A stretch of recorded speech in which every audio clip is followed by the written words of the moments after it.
Hi everyone, hope you are doing well from wherever you're watching this channel, depending on your time zone. Now, I want to give a little bit of more focus on the last rally at Kasarani Stadium, and more of my commentary is going to be on the prayer during that last rally, because I know we did not do this video how to kupata nafasi, and before election I just think we have to do it. So during that prayer event, there were two men of God who prayed for railaodinga and Mother Karua and the entire Azimio team. That was Sheikh Juma Ngao and Apostle Musili. And during that prayer, there is something these two men of God mentioned, which is very significant in this election. And if you listen to Sheikh Juma Ngao, and I will go deeper about Sheikh Juma Ngao because he has been very vocal on which side he feels that Kenyans should be voting. Juma Ngao, when he was praying, he was clear. He was telling God that don't give power to thieves. He was clear that God, don't give power to grabbers and people who have been defending corruption. And when Apostle Musili was praying, he was clear. He said that they are asking God not to allow the church to go to opposition. Kama Mungu usipeleke kanisa katika upinzani. What did he mean in this prayer? Who is this upinzani people? And who are these people who are going to form that government? Listen to them shortly, and we are going to go deeper into that analysis. Twakuomba ya Allah, tupo uchaguzi wa amani Jumanne. Ulete amani Kenya kabla ya uchaguzi na baada ya uchaguzi. Twakuomba ya Allah, katika siku ya leo, twamkabidhi mikononi mwako leo ya Allah, Raila Amolo Odinga na Martha Karua, uwape ushindi Jumanne, wawe rais na makamu wa rais wa Kenya ya Allah. Wape afya njema na usalama mpaka uchaguzi umalizike na waonde serikali. Na wale wafisadi usiwape mamlaka ya Allah. Na wale wanyang'anyi usiwape mamlaka ya Allah. Na wale waibaji wa uchumi wa Kenya usiwape uongozi ya Allah. Nchi hii yataka mtu wa amani wala si muuaji. Bariki jeshi la nchi.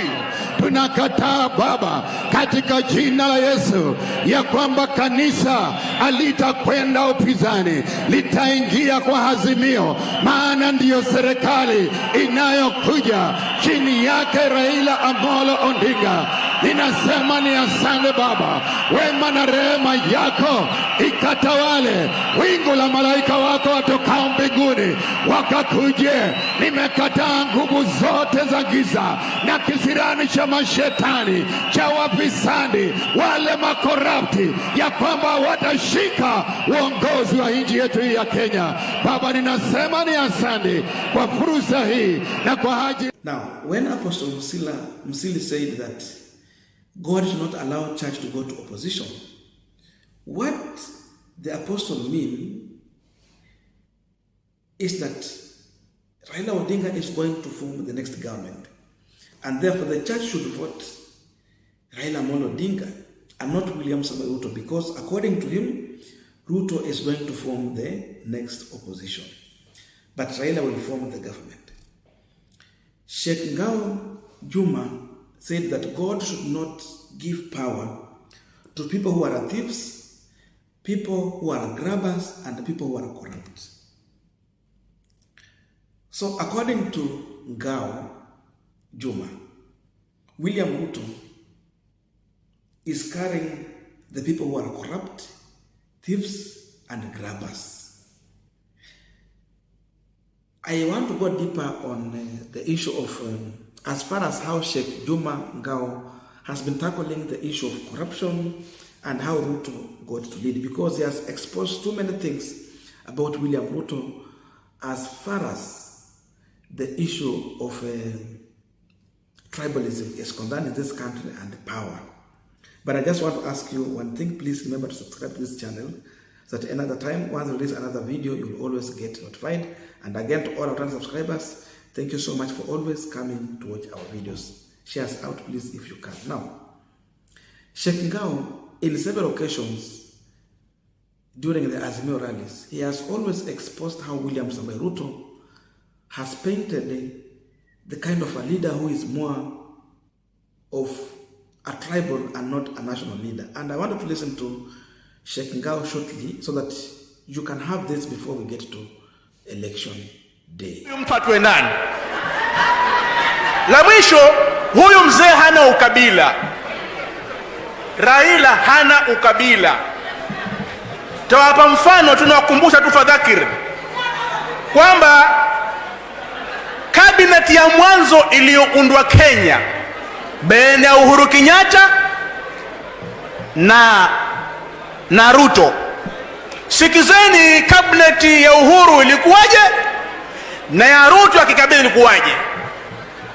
Uhuru alimchagua Fred Matiang'i ICT Twakisi, James Macharia Wainaina Mkikuyu Health, Amina Mohamed siku zile Foreign Affairs Somali, Aden Mohamed Nationalization Somali, Aneguru Devolution Kikuyu, Rachel Omamo Defense Luo, Michael Kamau Transport Kikuyu, Jacob Kaimenyi Education Meru, Judy Wahungu Environment Luya, Hassan Wario Sports Borana, Najib Balala Mining Swahili, Charity Ngilu Lanzi Kamba, Joseph Olelenku Interior Masai, Dan Kazungu Mining Mgiriama. Hatusikize Ruto kabineti yake. Uhuru akamwambia, haya tumeunda serikali, haya mwenzangu na leta majina yako. Sikiza kimbunga hicho. Henry Kerotich Treasurer Kalenjin, Davis Chirchir Energy Kalenjin, Phyllis Shepkosgei East African Corporation Kalenjin, Felix Kosgei Agriculture Kalenjin, halafu katoka Farida Karoni Kalenjin, Charles Kateri Kalenjin, Simon Chelugui Kalenjin, Willie Betty Kalenjin. Umesikia mtu wa pwani hapa? Kuna Mbajuni hapa, Mpokomo, Mtaita, Mijikenda, Mwarabu, Mswahili, Makonde, Jaluo, Kikuyu, Mkisii, Meru. This man hajawa rais ukabila ni huu. Akikae itakuwaje? Ndio nasema hapa, Mwenyezi Mungu anasema kwenye Qur'ani, inna Allaha la yughayyiru ma biqaumi hatta yughayyiru ma bi anfusihim. Mwenyezi Mungu hageuzi mambo ya watu mpaka watu wenyewe wabadilike nafsini mwao. Kama nyinyi mwataka kesho muone hii Kenya ni kabila moja peke yake, chagua Ruto. Lakini ukitaka usawa kabisa, huyu mzee huyu hana ukabila. Huyu mzee hana ukabila, hana hasira, hana chuki. Kwa hayo mengi machache, nataka nimuulize Yesu swali. Yesu, tumchague huyu kwa sababu ya ukweli ama tumkatae? Yohana 8:32. Yesu anasema, itafuteni haki na ukweli, maana mkijua kweli taweka huru. Na Qur'ani 33:70 Allah akasema, ya ayyuhalladhina amanu ittaqullaha wa qulu qawlan sadida. Mlioamini semeni kweli na mcheni Mungu na semeni maneno ya ukweli. Ukweli kabisa. Raisi anayefaa kukaa kitini Kenya nzima kwa sasa ni huyu mzee hapa. Sheikh Ngao has been very consistent on his stand as far as the issue of balancing Christianity, Muslim and the other religions in this country as far as leadership is concerned.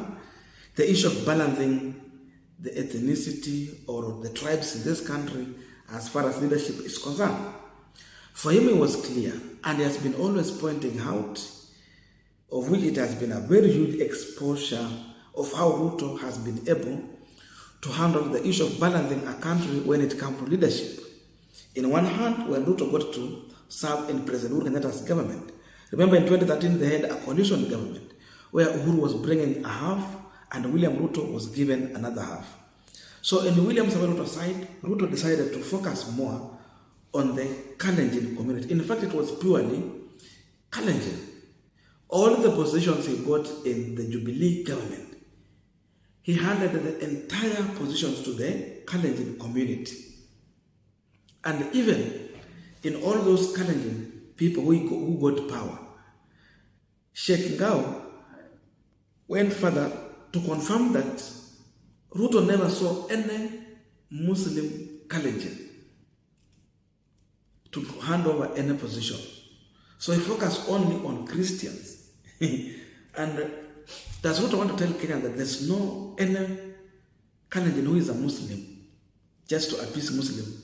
Because he did not see the reason why he can take position to maybe the people in Coast region or Eastern region. So most of them have Muslim. The Somali community na wale wa Coast. He did not give any position to this community. He did not even give any position to any Muslim mwenye ni Mkalenjin. So the Sheikh was talking about that. And this should be dealt with.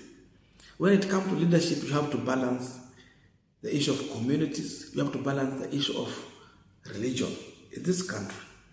So that no one will see you as a person who mwenye anaegemea maybe a certain religion or a certain community. Ruto did not see any reason into that. What he saw, it was only the Kalenjin. And that is the biggest issue that has been made William Samoei Ruto not to have enough numbers in this country. Because if we come to Western region, people are asking, what did you do when you got time to serve in government? How many people did you embrace in our community? 0. You go to Nyanza region. In fact, there is an allegation that Ruto was trying to fire some people in higher position to replace them with the Kalenjin. Look at that. You go to other areas like Coast region. He did not see any reason to bring anyone from Coast region to Uhuru Kenyatta's government. But he's here telling us how he's going to balance communities, how he's going to take care of all peoples in this country. Ukwewe ni Muluya, ukwewe ni Mkalenjin, ukwewe ni Mjaluo, ukwewe ni Mkisi, ukwewe you are from Coast region, Masai, Turkana, Kamba. There's not even a single Kamba Ruto nominated to even assistant minister. Wale tunaita PS. He did not see any reason. But Ruto is here asking for awards. So, Sheikh Juma Ngao was right. And that is the man on ballot.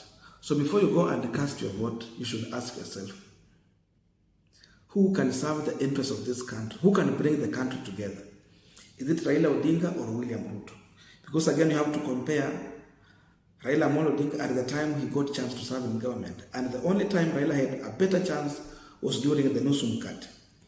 We saw Luyas in that government. Musalia Mudavadi, Akwe Akina Oparanya, Akwe Akina Fred Gumo and the team, they got a chance. You go to Coast region, Raila rewarded so many people. You go to Rift Valley, William Ruto, Akina Kibet and the team, not Kibet.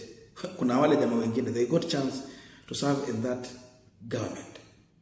Cutters of Raila Odinga. Watu wa Nyanza pia, they got positions. You go to all those areas, walipata.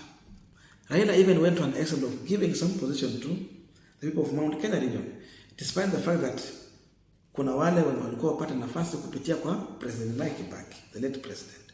But Raila went further to reward them. So these are two individuals that we are having on ballot.